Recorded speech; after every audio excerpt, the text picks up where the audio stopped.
ያለነው መገናኛ ነው። መገናኛ ያለነው መገናኛ እንግዲህ መገናኛ ያለነው ወደ ኋላ ስመለስ ወደ ሀራቤ የካባዶ ጣፎ የሚወስድ መንገድ ነው። እንግዲህ ልማታችን እንደዚህ ነው። እዚህ ጋር ማታ ማታ ደግሞ በጣም ያምራል። ይሄ የምታዩት የደረቀው ውሃ ጠፍቶ ነው። በጣም ያምራል። እነዚህ የምታዩቸው ውሃ ይረጫሉ። ውሃ ጠፍቶ ነው ታንከሩ እየታጠበ።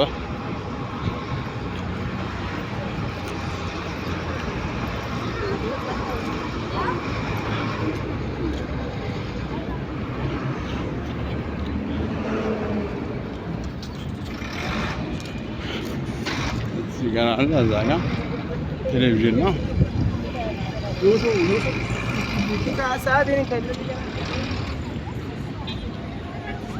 እነዚህ አሁን ብረቶች የምታዩቸው ብረቶች ውሃ ነው የሚተፉት። በተለያየ ከለር ውሃ ይተፋሉ። ብረቶች ሲንሽ ውሃ የለውም። ውሃ ጠፍቶ ነው። ውሃ ልማት አልደወሉ መሰለኝ። ላይ ደግሞ ለመቀመጥ ከፈለጉ ደረጃ አለ።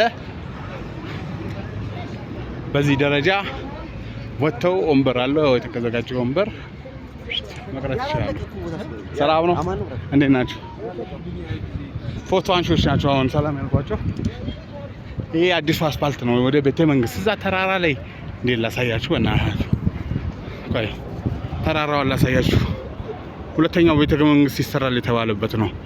እዚህኛው አሁን እቺ ከላይ ያለችው ተራራ መጨረሻ ላይ ያለችው ቤተ መንግስት ይሰራበታል የተባለው ነው። እቺ ተራራ ሁለተኛው ቤተ መንግስት ማለት ነው።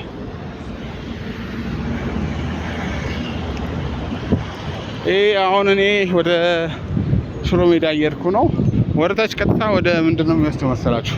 ወደ ቦሌ ነው የሚወስደው። አሁን በዜብራ እያለፍኩ ነው።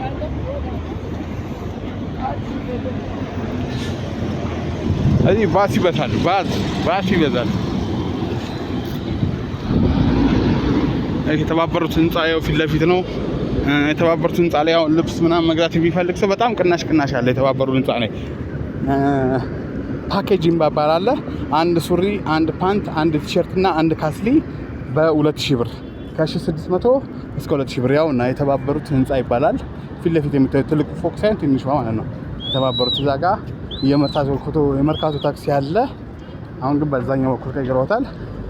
እዚህ ህንጻ ላይ ደግሞ ከመጡ የተስር ላይ ምን ያገኛሉ መሰለ?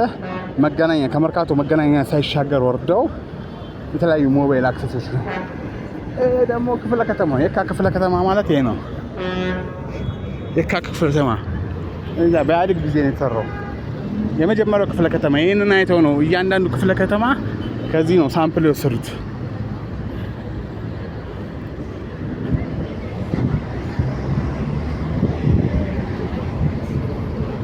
ሰዎችም ይኸው ፀሐይ አጥዟቸው አንገታቸውን ደፍቶ ነው የሚሄዱት።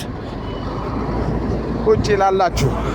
እንዲሁም ደግሞ ክፍለ ሀገር ላላችሁ ይህ ቪዲዮ ይጠቅማችኋል። አዲስ አበባ ስትመጡ አሁን በዜብራ ለሚሻገሩ ይኸውላችሁ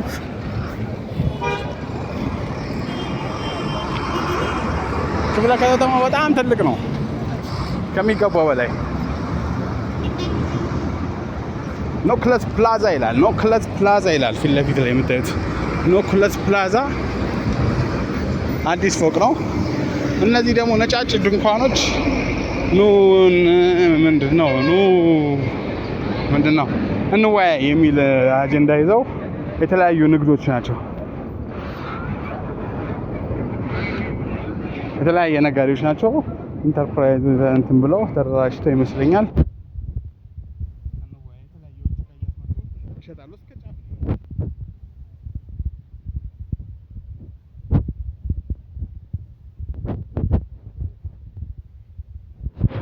ያው እስከዚህ ድረስ ነው የካ ወረዳው ለከተማው